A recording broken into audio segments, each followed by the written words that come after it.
Hey guys, you have found your way to Mortgage Sense, a common sense approach to mortgages.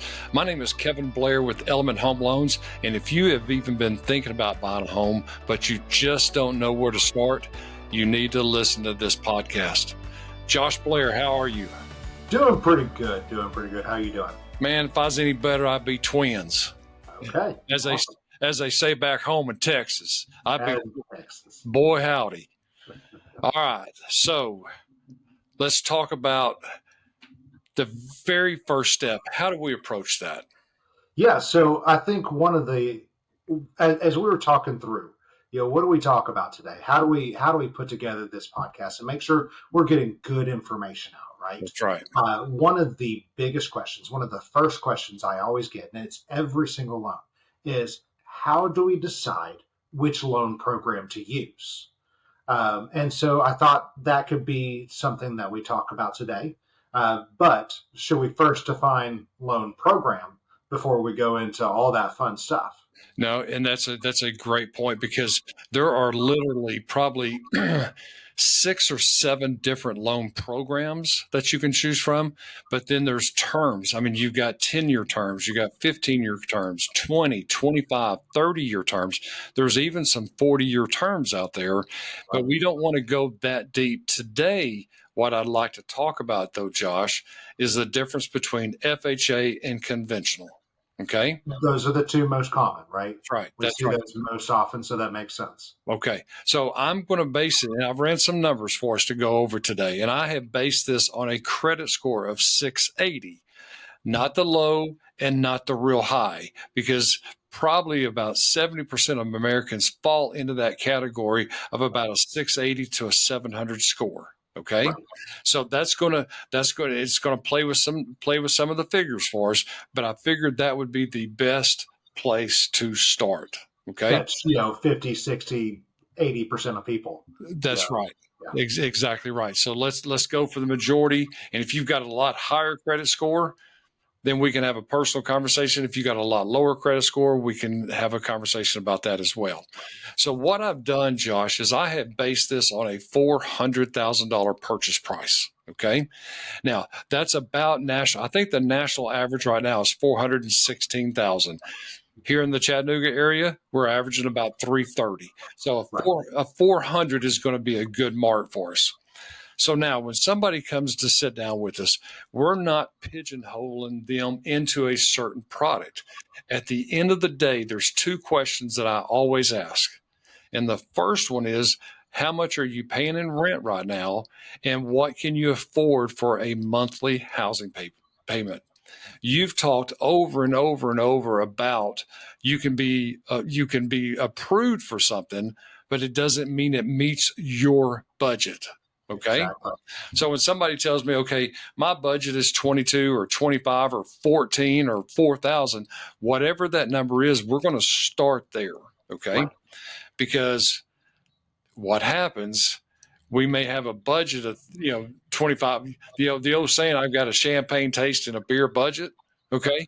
What happens when you've got a budget that may fit a $250,000 or $300,000 home, but you've been looking at $500,000 home, it gets real discouraging. So we've got to start where are you comfortable paying? Okay. Right. The next thing is, how much cash liquid assets do you have on hand to pay for the down payment? Okay. Right. So those 2 factors are driving us to a certain program. So now let's talk about FHA. FHA is not a first-time homebuyer program only. You could have owned 5 homes and you can still use the FHA program. All right. So why would we use FHA? FHA will start with has a lower credit score minimum. FHA will actually go down to a 500 credit score, and so do we here at Element Home Loans. Right. But we're basing everything, like I said at the start, we're basing everything on a 680 credit score. FHA requires 3.5% down. Okay. And their PMI factor, it's actually for FHA government loans, it's called MI, mortgage insurance, but everybody knows what PMI is. So I'm going to use that term PMI. They have a factor, no matter what loan size, no matter what your credit score is, it is the same. Now, once you put more down, it changes by 5 basis points. Okay. That's too technical to get into right now. All right. So I've run numbers for a $400,000 home. Right. So at a $400,000 home, Josh, 3.5% would be $14,000. Okay. The payments, and we're basing this on the average for taxes and insurance. Okay. The payments would be $31.95. Now, here's the key. The PMI or the MI for your FHA loans on that loan would be $160.09.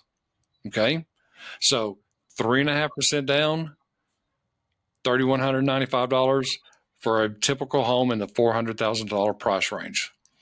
Now, if you are a first-time home buyer, whether it's you've never bought a home or you haven't owned a home, been on a loan, a home loan, or on a title for the last 3 years, you're considered a first-time home buyer, and we can get you into a conventional mortgage. Okay. So comparatively speaking, a conventional loan at $400,000 with 3% down. Okay. That's only $12,000. So it's cheaper. Okay. For the down payment. All right. So from 14 for the FHA loan to a conventional with 3% down, that's $12,000. Now here, get this.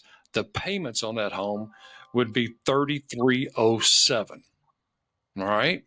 Now, the PMI factor on that conventional loan with a 680 credit score, and I want to put that out there, the PMI would be $303.93 a month for the PMI for a 680 credit score. So less down, but your payments would be roughly $160, $170 a month more.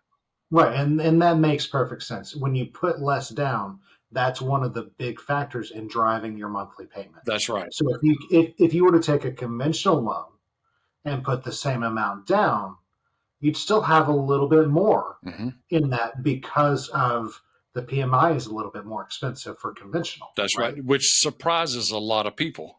It does. Okay. So why would somebody choose conventional over FHA? That's a great question. Everybody has this negative connotation in their mind about an FHA loan.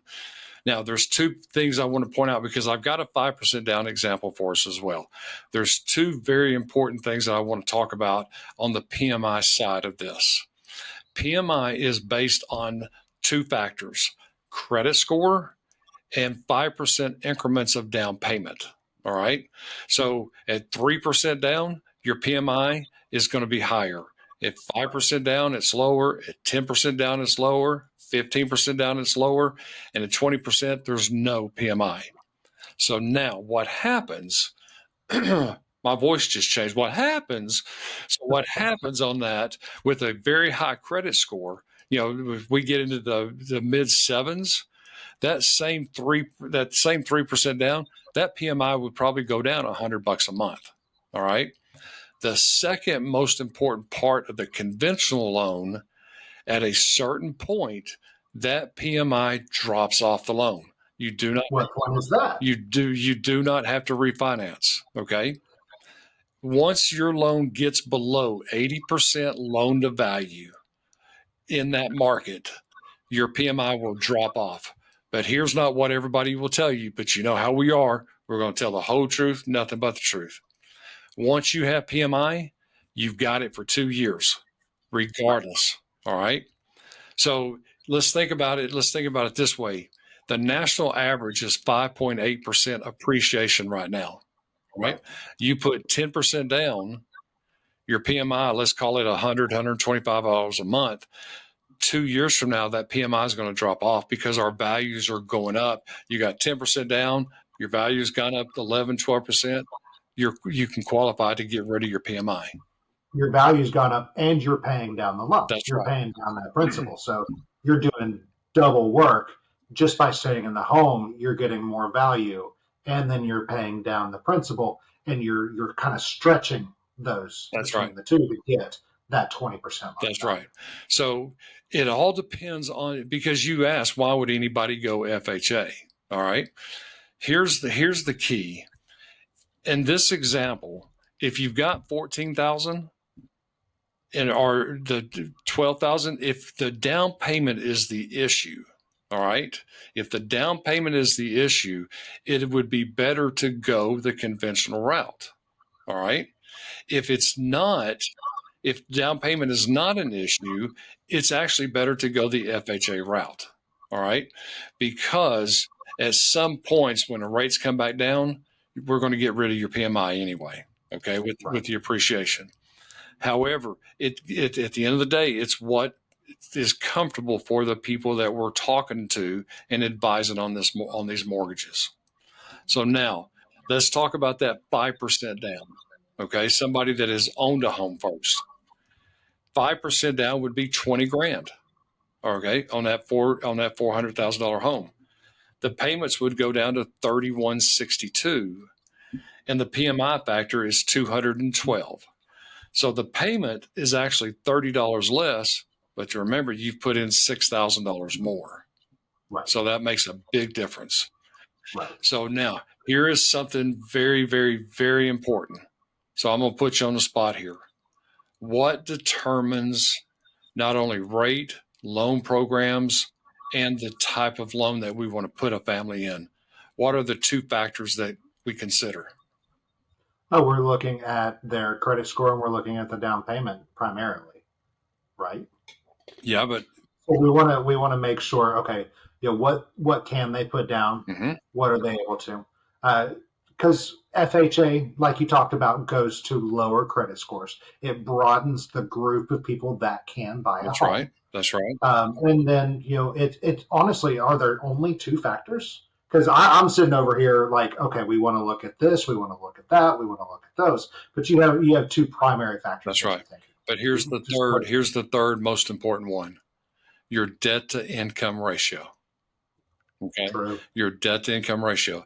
Your FHA program, the government loan, has a higher ceiling for your debt to income ratio. All right. Meaning you could have more debt and you could qualify. All right. The standard rule of thumb, your government loans will go to 56.9% debt ratio. That's taken your new house payment, taxes, insurance, PMI, and all of your bills that show up on credit, okay, divided by your gross income, not your net income, okay? So you can have a higher DTI that will help you buy, because conventional loans at 50%, period. If it's 50.001, it ain't happening. Okay. So those factors, you've got credit, you got down payment, and you got your debt to income ratio. So guys, if you're thinking about buying, if this is give us a call, 423-488-7571. You can go to our about page. It's right up here somewhere. It may be on over Josh's head. I don't know. Fill out a short form, send us your name and your phone number. I will contact you personally. Let's have a real conversation about what is best for you. If you like this kind of information, if it is helpful to you, hit like, hit subscribe. If you have any friends, family, or coworkers that are looking to buy or sell or refinance a home, I hope I can count on you to send them our way. Josh, thank you for this. And I hope that this is very good information for people. Well, thank you. I believe it will be. Have a great day. You too.